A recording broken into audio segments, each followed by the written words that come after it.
la une de ce régional, 3 faits majeurs. D'abord en tourisme, le réconfort de Côte d'Ivoire Tourisme au potier de Tanou-Sakassou. Ils subissent un préjudice de plus de 30 millions de francs CFA du fait d'un incendie. Agriculture, les difficultés des diplômés et déscolarisés retournés volontairement à la terre. Pour en parler, nous irons à Sakassou. Ici même à Bouaké, les commerçants du marché d'Aouniansou opposés à la mairie, à l'origine la reconstruction de leur marché, un projet de la mairie.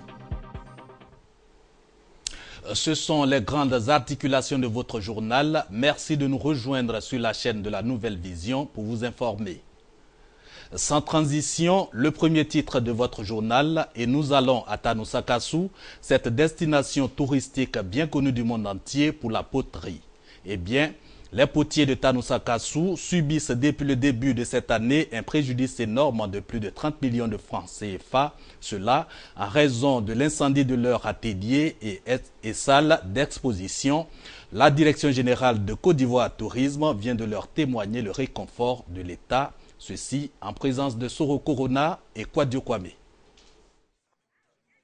Le mardi 5 janvier dernier, aux environs de 13 h, un feu aux origines inconnues a ravagé l'atelier et la salle d'exposition de la coopérative des potiers de Tanou-Sakassou et tout son contenu. Aucune perte en vie humaine n'est signalée, mais les dégâts matériels sont énormes. Coût du préjudice, près de 30 millions de francs CFA. Voici donc ce qui reste de ce bâtiment des potiers de Tanou-Sakassou. Construit en 1986 par la coopération française, c'est dans cette fabrique artisanale que sortent de nombreuses pièces de poterie vendues à travers le monde entier.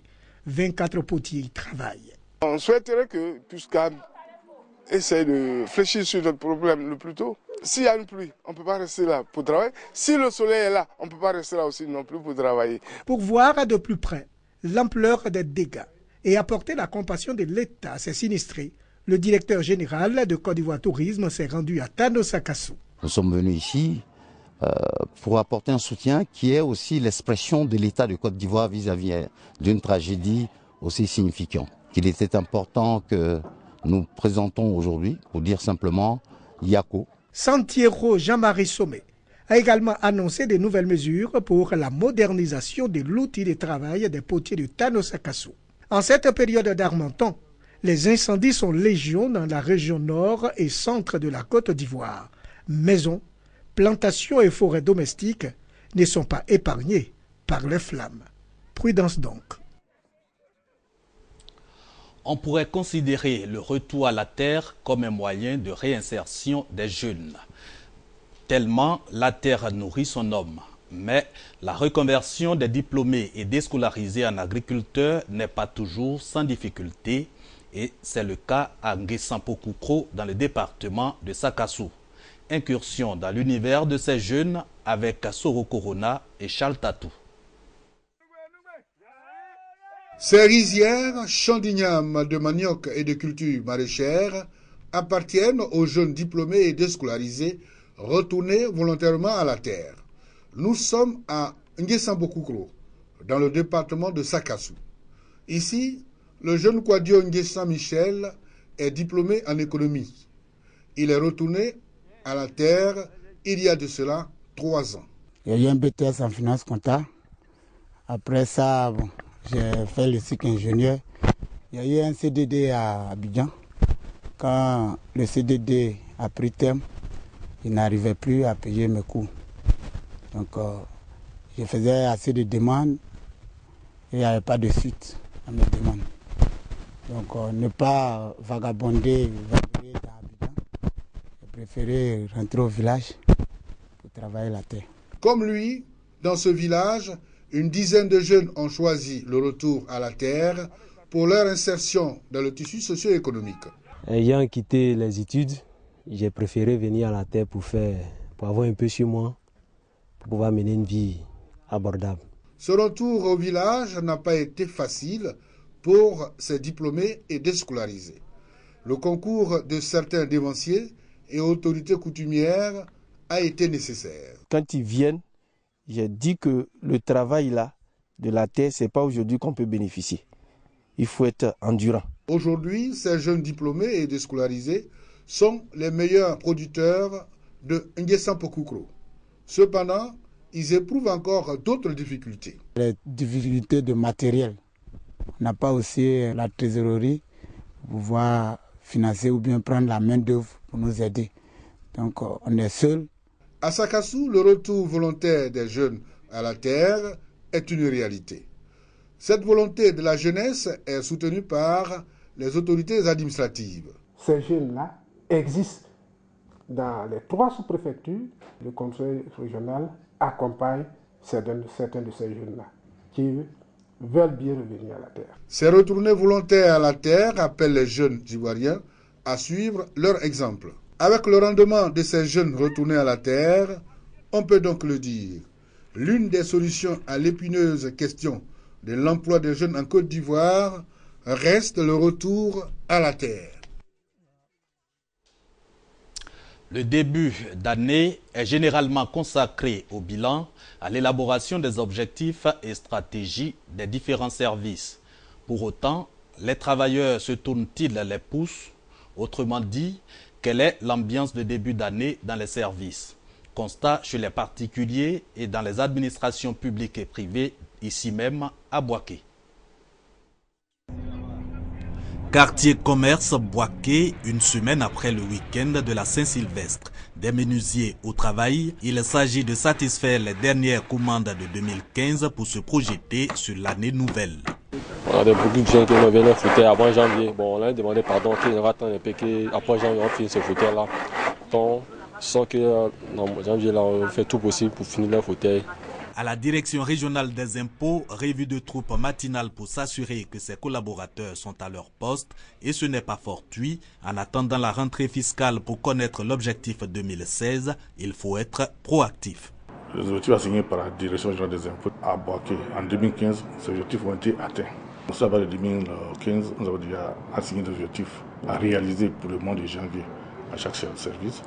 Donc, chaque service a signé un contrat d'objectif avec moi. Direction régionale du travail, aucune plainte d'employés ou d'employeurs enregistrée ce jour. Pour autant, la première semaine de l'année n'a pas été sans activité. Les nouveaux dossiers, des dossiers qui sont venus pour 2016, il y en a 5. S'ajoutent des anciens dossiers qu'on n'a pas fini de traiter en 2015 et que nous remettons au goût du jour. Point des activités aussi dans cette structure intervenant dans la réinsertion des ex-combattants. Sur les 63 000 casés en 2015, on totalise 4 000 ex-combattants réinsérés, mais l'aventure ne s'arrête pas là. Il y a des activités déjà que nous menons avec le FDFP et dans la commune de Djebounois est bénéficiaire.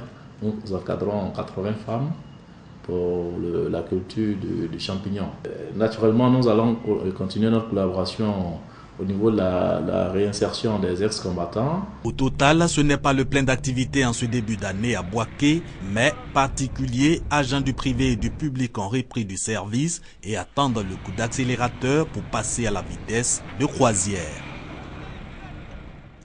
Toujours à Boaké, intéressons-nous à ce soulèvement de commerçants et c'est à Ounyansou, un quartier de la ville. Les commerçants de ce quartier ont protesté ce mercredi contre la mairie. Elles entendaient les déguerpilles pour reconstruire leur marché, le marché d'Aounyansou. Mouvement de colère des commerçants du quartier Aounyansou de Boaké. Leur marché est en train d'être démoli. La mairie de Boaké, avec le soutien d'une structure privée, a décidé de reconstruire ce marché pour l'adapter à l'ère du temps.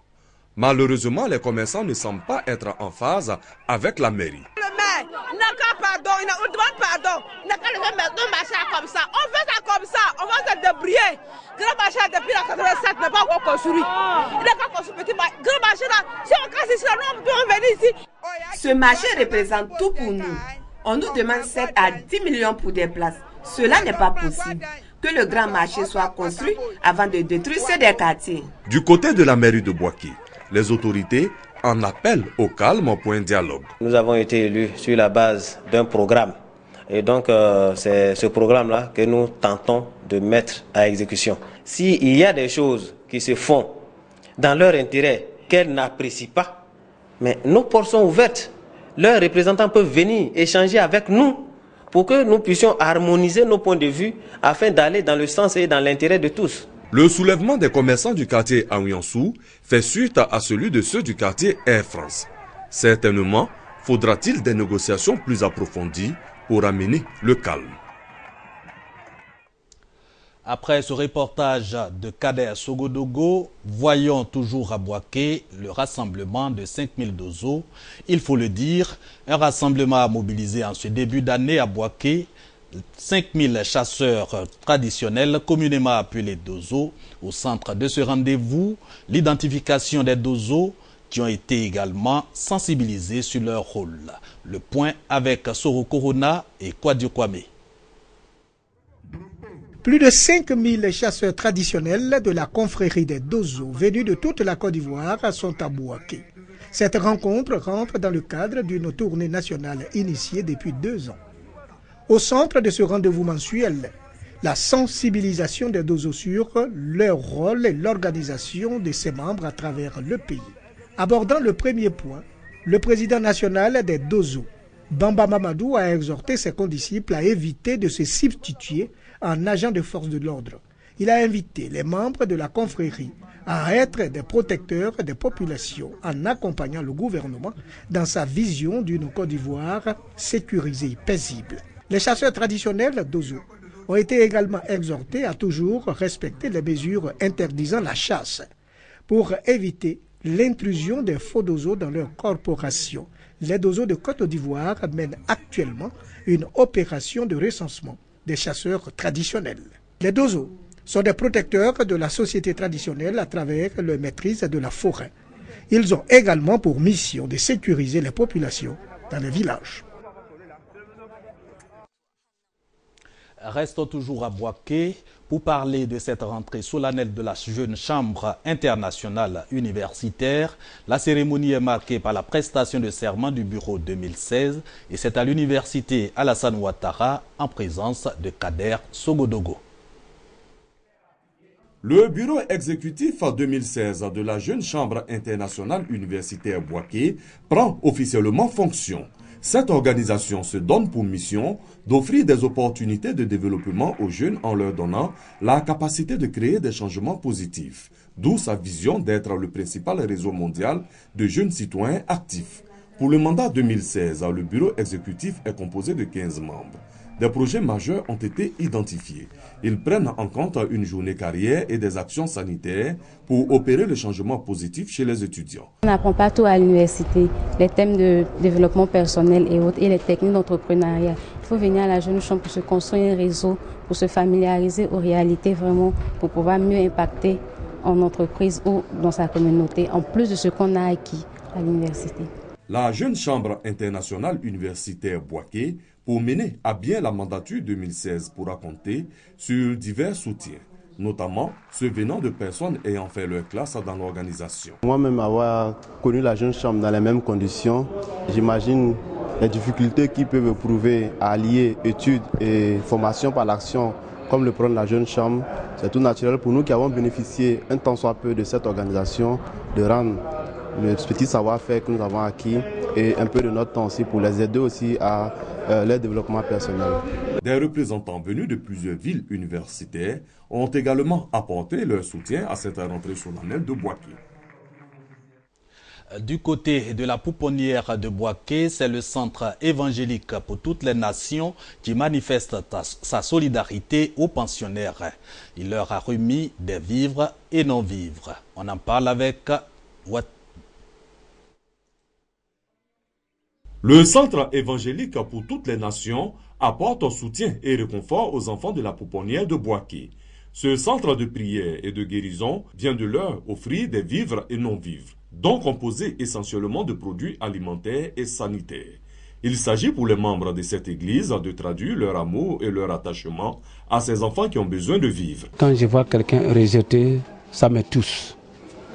Dans mon ministère, ça fait partie de la sociale, dans l'église. Donc je me souviens toujours des enfants qui sont rejetés, alors pour venir les visiter, les consoler, prier pour eux. L'évangile commence dans la sociale. Nous avons besoin de soutien par l'État. C'est avec beaucoup de joie et d'émotion que les responsables de la pouponnière ont réceptionné les dons. Pour eux, ces genres d'initiatives sont à encourager. Les personnes qui nous font ces dons-là, nous ne pouvons que leur dire merci et demander à Dieu de leur rendre au centuple. Ce n'est pas seulement pendant les périodes de fête que les enfants ont besoin des visites. Les visites, ça fait du bien aux enfants, puisque les visages qu'ils ont, ce sont des visages familiers, donc ils ont toujours besoin d'avoir un peu d'affection de l'extérieur. La pouponnière de Boaké accueille depuis 1974 les enfants abandonnés âgés de 0 à 14 ans. La structure abrite à ce jour une trentaine de poupons. C'était un reportage de Guineba Ouattara, commenté par Kader Sogodogo. Un mot de religion maintenant. Depuis un an, les usagers du centre hospitalier universitaire de Boaké célèbrent sur place leur messe et autres adorations à Dieu. Replan sur la chapelle Jean-Paul II, ce lieu de culte situé dans l'enceinte même du CHU de Boaké qui s'active pour fêter son premier anniversaire avec Hassan Khan et Kader Sogodogo. Le centre hospitalier et universitaire CHU de Boaké. Au cœur de cet hôpital, une chapelle. Elle porte un nom prestigieux, Saint Jean-Paul II, pape de l'Église catholique de 1978 à 2005. Cette chapelle se veut un lieu de recueillement, de prière et d'adoration pour les malades et leurs parents. Le sens de cette chapelle est tout simple, c'est être plus proche des malades, pour le personnel de la santé puisse bénéficier de l'Eucharistie, puisse bénéficier également des autres sacrements. C'est un don de Dieu. Dieu qui se met au milieu de ces malades pour les réconforter, pour leur apporter consolation, pour leur apporter soutien matériel et spirituel surtout. La chapelle Saint-Jean-Paul II du CHU de Boaké est bâtie sur une superficie de 1600 mètres carrés. Elle a en son sein une grotte et le bureau du Père. La chapelle Saint-Jean-Paul II existe depuis 2015 et a une capacité d'accueil de 250 places. Fin de cette édition. Merci de l'avoir suivi. Restez sur RTI Boaké.